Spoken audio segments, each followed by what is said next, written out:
Today on Spotlight, I bring you the 7th Guest Remake. Hey everyone, I hope your day is going smoothly. I figured while you guys are waiting for the upcoming Wario Land Versus video, I'd give your subscription feeds a little something extra courtesy of Vertigo Games. They are sponsoring this Spotlight and gracefully gave me a code to try out their remake, which if at the end of this video you find yourself interested in, you can find a link in the description below that'll lead you to get in the game for yourself. The game just came out today and it'll be available on a PlayStation 5, Xbox Series S and X, and PC. Nintendo Switch is also getting the game, but that'll be later this year. Alright, so this was meant to be an impressions video, but I ended up playing the whole game. I was sort of taken back to some of my earliest days with computer gaming. It put me in a state of nostalgic coziness, which is hard to describe, which is to say, this is a recreation of a 1993 PC game. My ass wasn't playing games on the computer in 1993, I was just getting my feet wet with console gaming. So the 7th Guest's original impact on the PC market was lost on me and went right over my head, but after doing a little research, this game along with Myst were considered some of the biggest reasons to get a personal computer for gaming back then.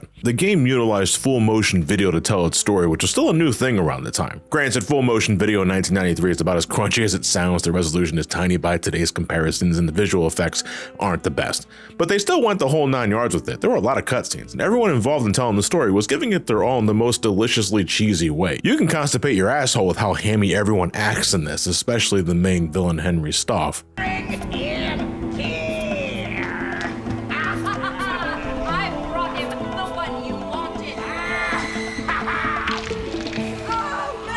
Yep, just absolutely normal things happening in this house. The new game, on the other hand, if you couldn't tell already, utilizes volumetric video to produce cutscenes that are a combination of 3D models and live-action actors and actresses to deliver its story. It was kind of mind-blowing at first, because originally, I thought I was just looking at a glorified green screen composition, but I noticed the character angles were adjusting to my camera movements, so in a way it reminds me of the techniques used in LA Noire if you ever played that game. There is an uncanniness to it, I must admit, but at the same time, given the nature of the story and its setting inside of a haunted manor swimming in paranormal elements, I think it works. It should be stressed, I believe this remake was primarily developed for a VR experience, and I imagine the effect of all this is heavily more immersive in a proper VR setup. But for what it's worth, I still think it works in a more standardized setting, with either a TV or a computer monitor. To briefly cover the story, which I don't want to spoil for a Spotlight video since the game is mainly driven by its narrative and its allure of mystery.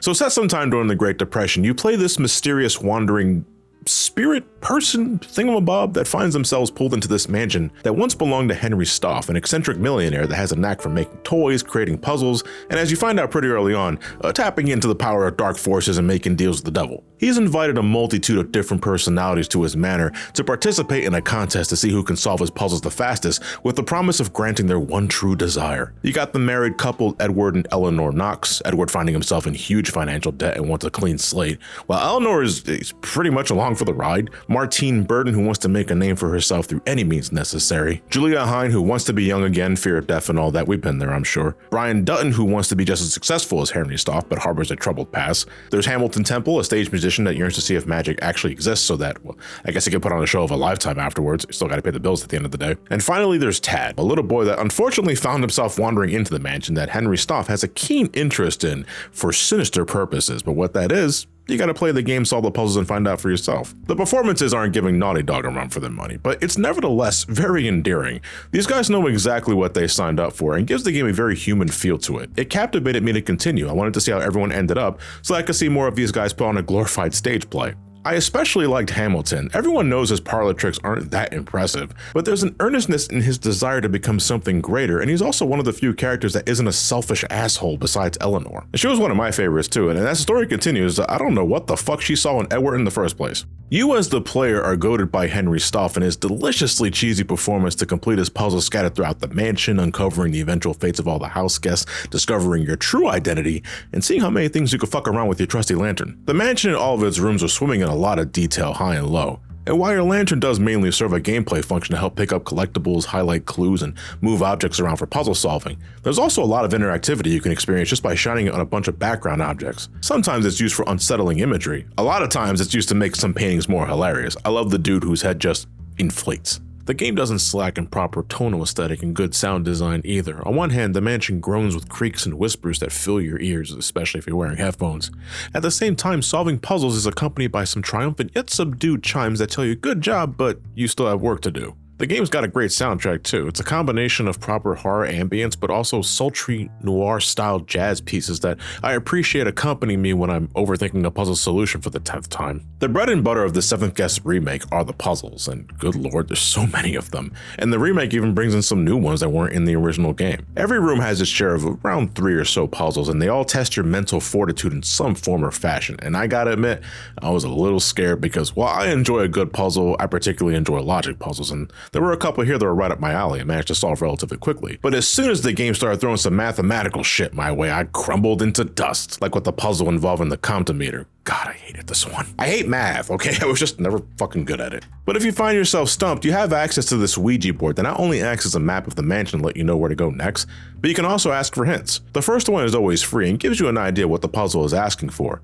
but throughout the mansion you may stumble across these gold coins you can find just from basic exploration. You can spend these to have the puzzle solved for you, in case you're really stumped and just want to get a move on for the sake of seeing more of the story. Unfortunately, I did end up using this once just to see what it did, and I screwed myself out of the achievement of solving every puzzle without using hint coins. I'm a fraud. But for the most part, I was able to solve most of these puzzles on my own and with the help of some close friends of mine who joined me alongside my recordings for this video. Legit, this game was a fun group activity. We were getting our jollies watching the story continue and seeing how the plot unfolded, getting more cutscenes to view from different angles, discovering objects that fleshed out Henry's stuff and the Faustian deal he made to become rich, and watching my ass accidentally stumble upon a few glitches. Thankfully, it was nothing major, but as a dedicated keyboard and mouse player, especially for like FPS games on PC, I found it surprisingly difficult to do something as basic as opening a door a few times.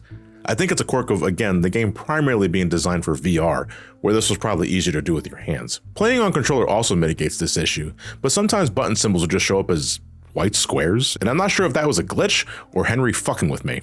In the chess puzzle, I managed to spawn extra queen pieces than what was probably intended, and I wasn't sure if this was going to break the puzzle. Thankfully, it didn't, but it was nevertheless odd. And this isn't really so much a glitch, but I find it very strange and funny that the crouch button is just a one-frame toggle. This dude crouches in fucking light speed. Overall, the 7th Guest remake was a pretty fun time. It took me about 7 hours to finish, and I think I discovered most of its secrets. I assume so anyway, because after the credits rolled, I looked at my profile and my completion rate was at an infuriating 99%. God damn it, what did I miss? What did you hide from me, you decrepit fuck? This mansion, it mocks me. But yeah, if you're in the mood for a good murder mystery with some classic puzzle solving with an incredibly endearing presentation, if you yearn for something that harkens back to PC gaming of the early 90s because, you're old and you hate how things are now, I think the 7th Guest remake is an enjoyable time sink. I don't think it'll blow your socks off, but again, it was incredibly enjoyable to play with friends. Friends help you solve math puzzles so that you don't have to. It's available now for around $20, which again, considering the effort that was made in the presentation, I think is more than a fair asking price.